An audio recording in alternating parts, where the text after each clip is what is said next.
diresmikan beberapa waktu lalu, hingga saat ini Koperasi Kelurahan Merah Putih di Sukodadi, Palembang belum terima bantuan pinjaman dana, sehingga melakukan pengelolaan koperasi secara mandiri.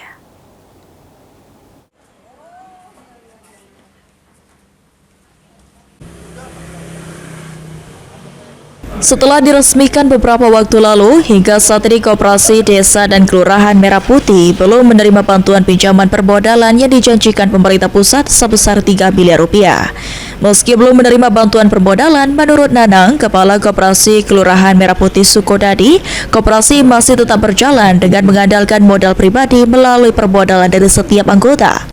Meski Koperasi Kelurahan Merah Putih di Sukodadi sudah berjalan, Nanang berharap bantuan pinjaman dari platform Bank Himbara untuk melakukan percepatan pengembangan Koperasi Kelurahan Merah Putih. Bagi kami, bantuan dari plafon pinjaman dari Bank Himbara itu sebagai percepatan untuk berlangsungnya koperasi ini.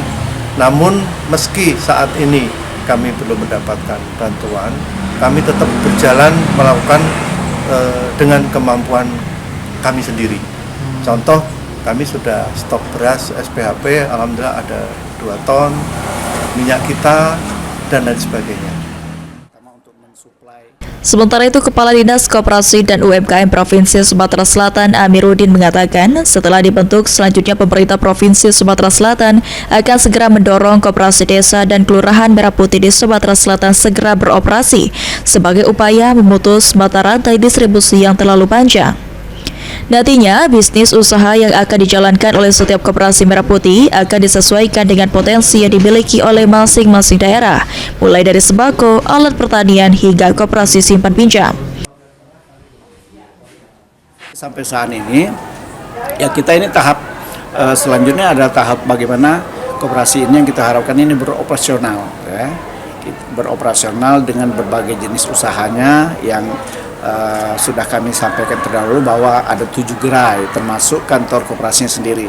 Nanti kita upayakan bagaimana operasional koperasi ini menjalankan usahanya. Kita kerjasama dengan berbagai pihak dari BUMN, ya, terutama untuk mensuplai kebutuhan atau Eki Saputra, PAL TV.